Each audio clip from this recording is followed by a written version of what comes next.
the most dangerous patterns aren't the ones we're ashamed of, they're the ones we're proud of. Welcome back to the garden. I'm here with Daniela. Last week we talked about hiding. Today we go a little bit deeper. The patterns we can't see ourselves, which is exactly what makes them so powerful. As we talked about last week, we talked about hiding. Together we're going to go a little bit harder, somewhere that's much harder to look at, because the patterns we've been talking about, the ones that shape how we lead, how we love, how we respond under pressure, most of us can't see them from the inside. Not because we're not self-aware, but because of the nature of the blind spot. By definition, it's a part of a picture we can't see. And the most powerful patterns are often the ones that look like strengths. The discipline, the composure, the reliability, the conviction. Nobody questions those. But today we're asking, what does it actually take to see yourself clearly? And what happens in a person when someone finally shows them what they couldn't see on their own? So what was the pattern in your life that took you the longest to see, and what finally helped you see it? Let's let the listeners or the viewers know that we've got a couple of questions in front of us that help guide us through this entire podcast, just that you know that our eyes aren't like wandering all over the place. Just want to give you a heads up. Yeah. We have a screen behind the camera, so the first question was, what was the first pattern in your life that took you the longest to see?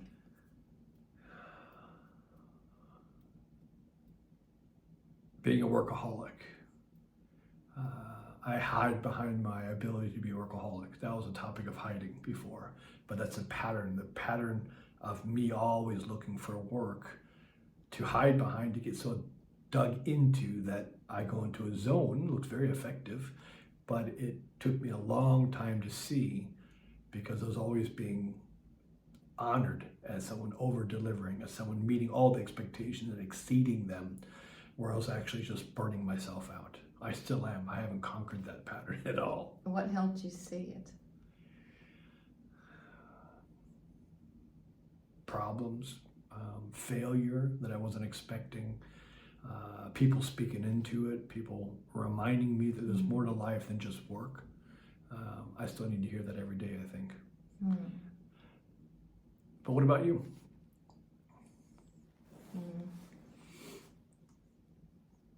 I think that a pattern that took me the longest to see was a pattern of withdrawing.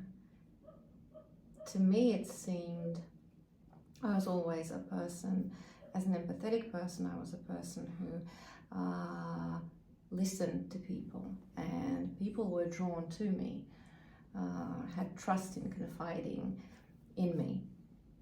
But when things started to get difficult on my side, I would withdraw, sometimes from entire relationships for a while, but sometimes it looked like other people opening up to me being there for them, but there was no reciprocity. Is that what? Yeah, I think I can't even pronounce that, but... And what helped me see that was when the closest people to me started to point that out, that was difficult for them, that they were trusting me, they were opening up, but I wasn't doing the same. So they felt not invited to my world. They felt that they are vulnerable, they are revealing themselves, they are letting me to know them and some deep layers of their life, their hearts, their souls.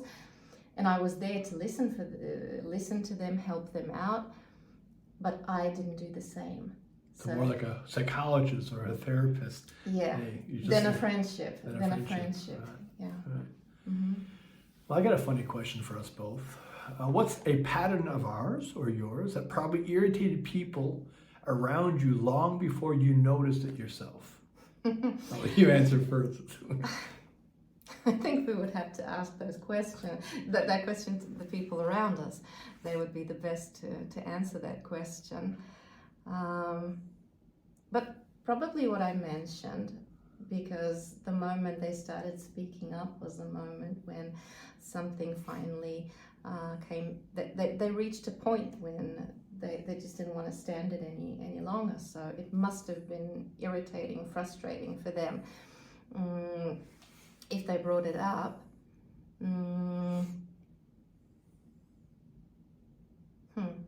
it's a tough one. It's a tough one. If any one of my friends is listening to that and knows of any irritating patterns of mine and would like to speak up, please let me know. Send me a message. Yeah, I think I know mine clearly. I always getting feedback through different channels. Is it from a 9-year-old or a 50-year-old or a 60-year-old? Is my ability to disassociate. Where I can, through my history and through how I grew up and everything I went through, I've learned to handle my emotions and be very militaristic, to be very disassociative, which I just decide to be black or white or hot or cold. There's no gray area. And when I move into that zone, or that, I would say, that pattern of disassociation, which is, for me, it's a method I use it's very effective. It's helped me through many areas of my life as a younger person to be able to separate my emotions from the situation I was in, or even in the military. It pays off later as well, but there are also negative side to it, of dissociation, of where it's a pattern where it definitely irritates people, because it's just, it's like talking to a wall or talking to a sounding board. When you said it's a choice sometimes of disassociating, does that mean that these patterns can be a matter of our choice? Well, once you become aware of them, I believe you can, as you become aware of your pattern, and you start to think about how, if you have enough reason to change that pattern, it's a habit. Most patterns are habits, so we don't see them, or that's why they're called blind spots, because we don't see those patterns.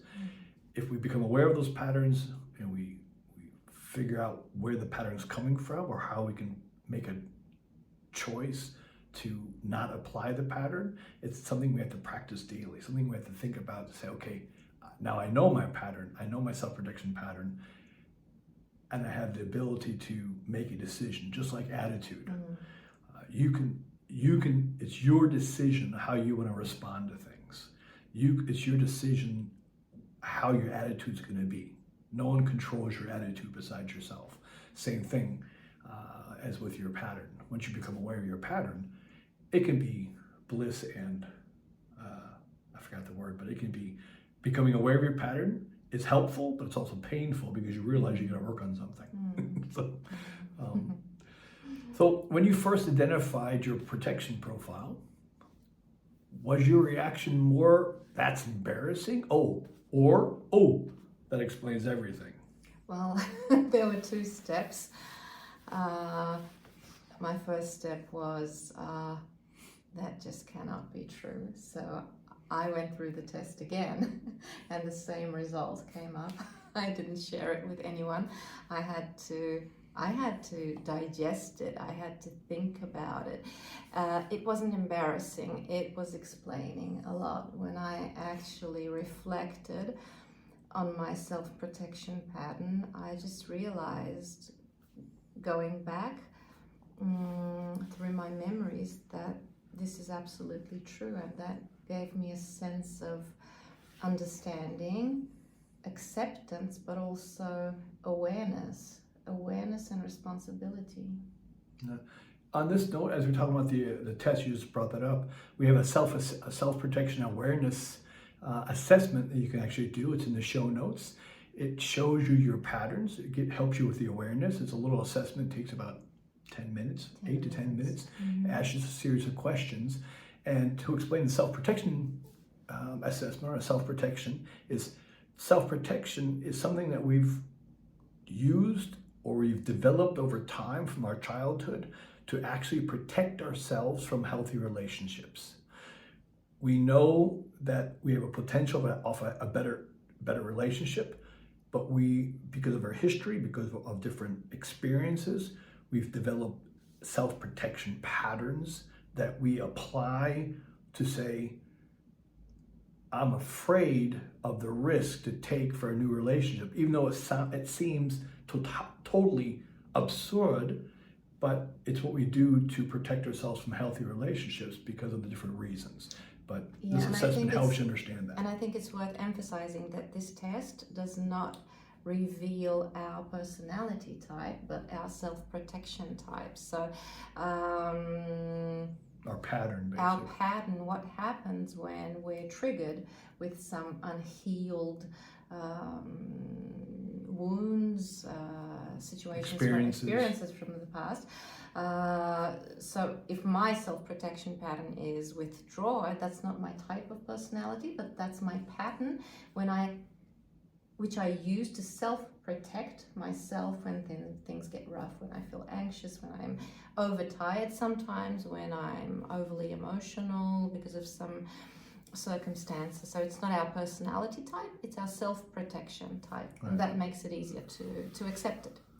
Yeah, that's one of the most of the assessments out there talk about your strengths or your weaknesses, and this is all about awareness. We're trying to help you understand where you protect yourself, and it can be a good thing. The awareness is always good. The question is what you do with the awareness afterwards. But exactly. To get back to the question, was it embarrassing, or did it kind of tell me, oh, that explains everything? Since I built the assessment, I kind of knew it was going to come out. I realized I took the test and I knew my answer. It was like, oh, that explains everything for me, because it was like, oh, that's clearly pointing to me. As I was testing it and giving different answers to see what would come up to verify, I was getting different, I was smiling as I get different results, because that's definitely not me. And then when I finally took the assessment myself and sat down after a night's rest, because I was already pre-programmed with all the answers, I just did it straight up and got the result, and like, yeah. And then I shared it with somebody, and that person said, yeah, that's you. That's you. So it was so clear. So it was like, that explains everything. And even now, I still, we say in German, schmunzel, which is like a grin on the inside, because I think about the where I am, where that assessment plays out in my day, throughout the day, or in discussions. Yeah, that's incredible. That's what I see as well, that like real time, I'm able to capture the moment when I can see it happening. I can see my self-protection pattern just hitting me, coming in, and I have that moment to decide, what do I want to do about it now? Yeah, that's just, you brought me up. You remind me of I built a trigger journal. It's an actual tool that you can use to journal your triggers and what happened, and help you reflect on the experience that you had that triggered that self-protection. The trigger journal is actually inside of our free school community in the modules for the free course. So if anybody's interested, you can definitely join our free school community. And Back to the garden restored to relate school community. Yeah, also in the show notes. But back to the questioning. We're advertising. Is there a pattern, or is your pattern that you used to think that was a strength, but now you see more honestly? Not that it was wrong, more that it was more complicated than you thought.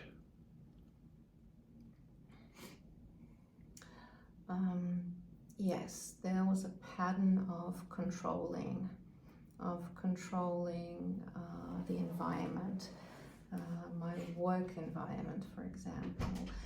When things started to get difficult, when problems arise, I would tend to micromanage and think that I'm the only one who can solve it. I know that well.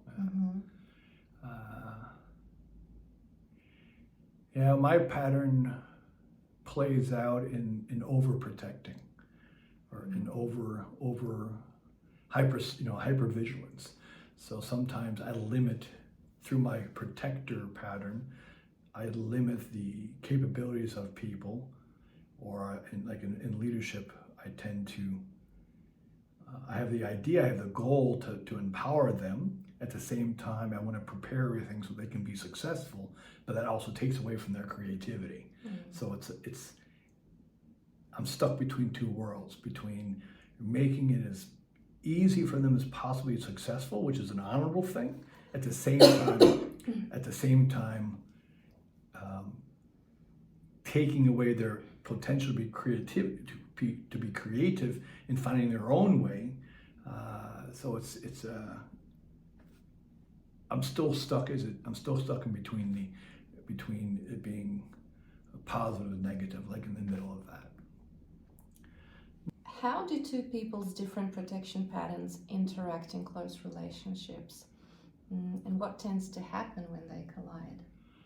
That's a powerful question, because sometimes the patterns interact well, whereas one person might be a withdrawer and the other person is a protector, which can actually be a magnet to each other. Whereas a person tends to withdraw, the other person tends to protect, which means go after the person and protect the person, figure out why they're withdrawing. That can be a great connection. But there are also protection styles or patterns that collide.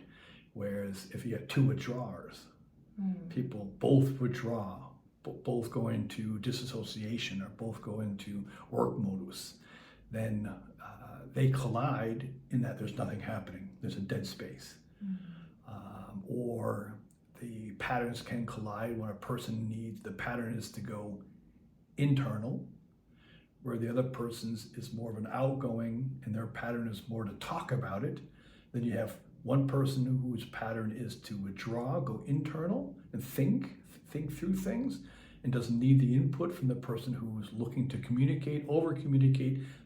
They want to clear up the situation ASAP, and it collides because one's pattern is let's take care of it right now, and the other person's pattern is to withdraw and reflect and think.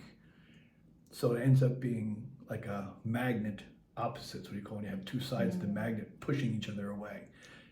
And it's almost impossible because those two collide, but then they also push each other away just because of the pattern, the self-protection then.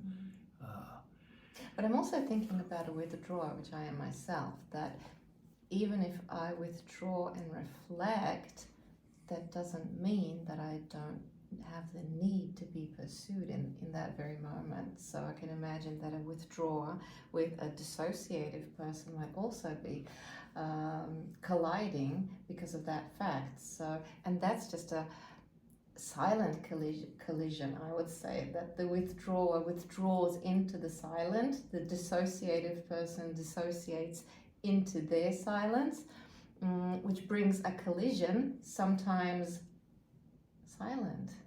But that kind of silence is not a comfortable silence. So as I think about it now, reflect about it now, all self-protection patterns, because this self-protecting, they just bring division, they bring separation, they build up walls. What's the most loving way someone has ever pointed out a blind spot to you? What made it land instead of putting you on the defensive? It was my friend who was able to address my pattern in a loving way without being judgmental, without criticizing me, without demanding, just seeing me, noticing me, drawing my attention lovingly, and giving me the space to reflect and take action. For me, I gotta think slowly because this one always chokes me up. Was actually someone who's been my mentor and friend for 40-some odd years. Rick, I used to call him Mr. Rick. He was actually the group home where I grew up a couple of years in. He was the leader of the group home. We've been friends ever since. It's been 40 years, over 40 years. He actually said to me as he saw my pattern of disassociation, saw my pattern of separating, he basically said, it's really good when I think about it. He actually said, it's okay. And I said, what's okay? And he said it again. And he said it again. And then until it broke me. And it always breaks me. But that, he said, it's okay to disassociate because it protects you at the moment. It's not going to help you in the future, but it's okay. And that was exactly what stopped me from disassociating with him. It's what drew me to him and to the relationship. We've been friends ever since. He was like my mentor back then. Now we're just two old, we call Fat Boy Germany and Fat Boy Original. I'm no longer fat. He might be, I don't know. But no, he's probably quite fit. But we've been friends ever since and gone to a friendship versus a mentor role. So yeah, that was my big awareness back then. That's powerful, and I just wonder how often do we offer other people that level of acceptance, just to tell them that's okay. Yeah. In the midst of that self-protection pattern, which is difficult when we experience it from other people, just hearing that's okay, which does not mean allowing certain behaviors, right? But just saying that's okay. There's a history behind it. And by the way, Rick and I are actually the ones that Rick created the self-protection diagram, which is a diagram that we use, that I've been using for years to help show people their pattern, show them their self-protection. And it's called the self-protection diagram, a very easy diagram that I walk through in the back of a napkin in a restaurant. I can just draw it with stick figures that helps people realize what they do to self-protect. And interesting enough, a lot of people hear it, self-protection diagram, they think, oh, I'll learn how to protect myself. What it actually does is the exact opposite. It shows them where they protect themselves from healthy relationships, which is very unique. And yeah, that's where this whole concept of self-protection comes from the self-protection diagram, and it's evolved into what it is today. So for someone listening who doesn't know what their pattern is, where would you tell them to start? I would definitely start with the assessment, self-protection assessment that we have for free in the show notes. In the show notes. Then going through a series of educational emails that follow, and joining our free courses to start, and just to raise awareness and to reflect on those patterns, because awareness is the first step to healing. Right. Now, even if you are still contemplating doing the assessment, just ask someone who knows you well, and ask them the following question: what do I do when I feel threatened or overwhelmed? Ask someone who cares about you. Ask someone who you trust. And ask them clearly. Ask them clearly, what do I do when I feel threatened or overwhelmed? And then just listen to what they say. The assessment is the clear starting point for seeing your pattern. Just encourage you to look at the show notes. In the show notes, you'll find three links. One, the self-protection assessment. Then the leadership freedom assessment is what you do to protect yourself from becoming a better leader. And you'll find the school link to our free community in the show notes as well. We'll see you next week. See you next week.